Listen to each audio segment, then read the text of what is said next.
Good afternoon, farm family. We're out here at the onion bed. If you remember, we went back, when was that? Mid-March, I believe it was. We put these onions in.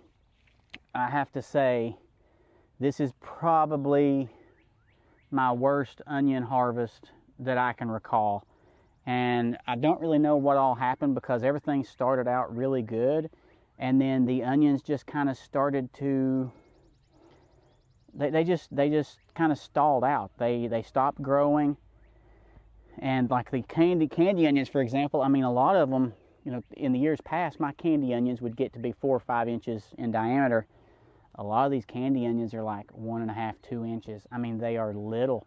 I don't know what's happened. The pH, everything was right. I had plenty of nitrogen, potassium. I had everything I needed here, but they just didn't produce. And even the red onions, they're just little bulbs. I don't know what's happened here this year, but this has been a flop of an onion year. But behind me back here, which you can't really see, and I'll try to get a close-up for the video, my yellow Spanish onions, they're doing fantastic. They're huge.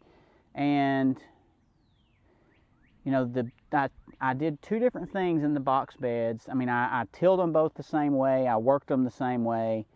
The big difference was, and I'd have to go back and look at my notebook, was one of the beds I used just pure natural rabbit manure fertilize and tested the soil with a little home test kit, which you can say what you want about the accuracy of those systems, but I mean, they're not that accurate. They're rapid test kits, and as we've learned, rapid test kits of any kind have inherent inaccuracy with them. I'll just leave it at that. And I mean, with my line of work, I've used rapid test kits for 20, 25 years for different things, and there's always some inherent inaccuracy with them. So while this was a pure organic natural rabbit manure fertilize, I'm beginning to wonder if maybe there was just something lacking, because I can't remember if I think it's the other bed where I actually supplemented it with synthetic 10-10-10 fertilize, and those yellow Spanish onions are enormous. By the same token, I've already pulled my red Creole onions out of that bed, and they didn't do very well either. They also stayed real small. So we had a crazy year this year with spring where it was warm and then got really cold, and we had a late freeze that nipped the tops of all my onions, and they all had to start regrowing again, even though it was covered. I mean, we got down really cold, well below freezing, and it burned the tops of the onions, and they all had to regenerate and grow again. And I think maybe that stunted all of them to the point to where they lost like 3 or 4 weeks of growing time, because they then had to regrow all over.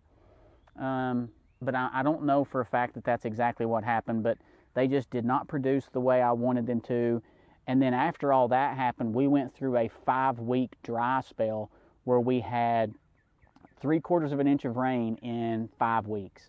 And I did my best to keep everything watered, using soaker hoses and bucket brigade type stuff. But you can only do so much. And then after that 5-week dry spell hit, then the rain started.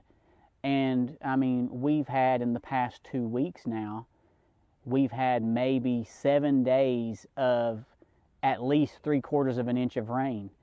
So we went for 5 weeks with nothing, and then we're just inundated, and the ground is so wet. I mean, I can't even till my other gardens because the ground is so wet. When I step in it, I sink into the mud. So it's been an incredibly inconsistent spring, and I think we're just seeing that with the onions. I'm really disappointed.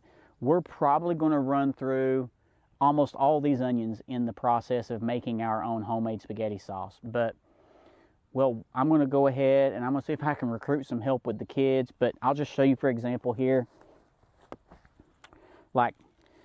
There you go. This is a candy onion. These are supposed to be really big. Now, they're sweet. It's not bad. I mean, it could be a lot worse. But, I mean, look at this. Well, see there, the tops are breaking off of them. I mean, they've got good root structure, but the bulbs just did not develop I don't know what's happened, but I mean, they're drying up, falling over. It is time to pull them. So I'm gonna go get a wheelbarrow, bring it over here. All of them that have tipped over, I'm gonna go ahead and pull them all out, throw them in the wheelbarrow. And I've got a drying rack set up over here where I'm gonna take them to it. And I'm gonna let them dry for several days. And actually it's gonna take more than that, but I'm gonna dry them fully before we take them into the crawl space to put them into storage. But I'm gonna go ahead and get started doing this, and catch back with you here in just a little bit.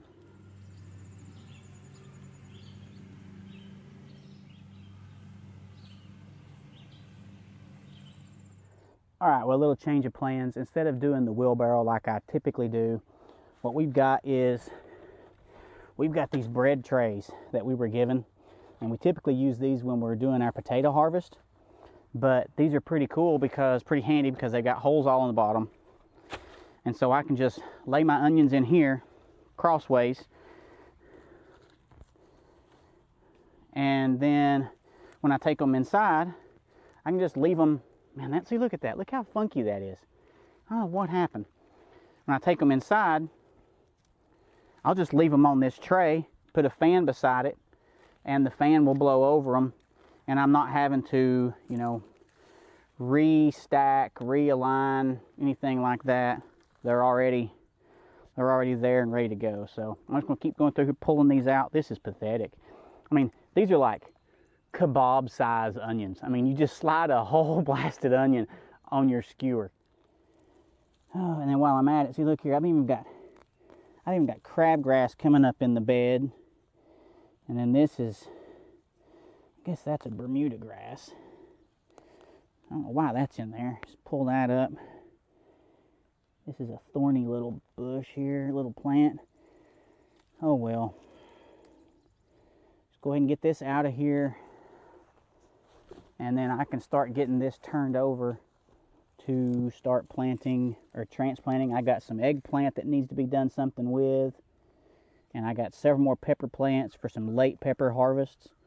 So I've still got quite a few things I can stick in here to make use of the box beds here. But man, this is just disappointing. Look at that. And these are the candy onions. These are the ones that are always our best producing, most consistent onions. All right, everybody. Well, I'll show you what we got. There's what we've got. I think you can hear the disappointment in my voice. I mean, it's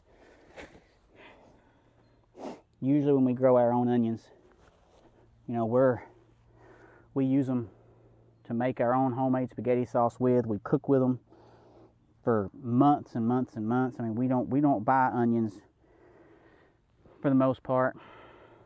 So this is a disappointment. This means Amy's going to have to,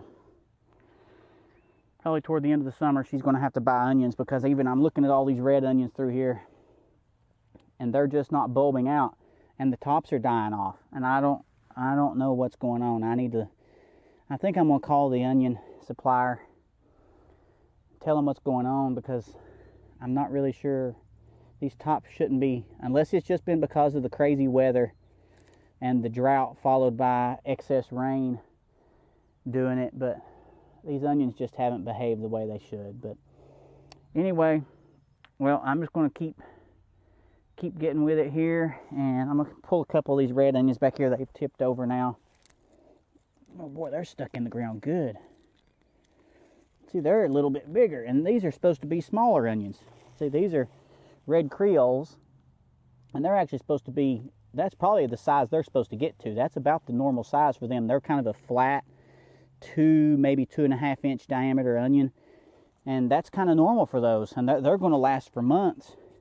So that's a good thing, but oh well. I'm going to just go through here, check things, make sure I got the rest of the weeds pulled out, and start trying to come up with a plan for what I'm going to put in here with the few remaining plants I have to transplant. So have a wonderful day. Thank you for watching. If you haven't yet, I ask that you hit the subscribe button. If you want to be notified every time we upload a video, you can hit the little bell beside it, and it'll either send you an email, or it'll pop up on your app to let you know that we've loaded a new video. So drop a comment below if you have any, if you've grown onions this year, and hopefully pray that your onions did better than these did.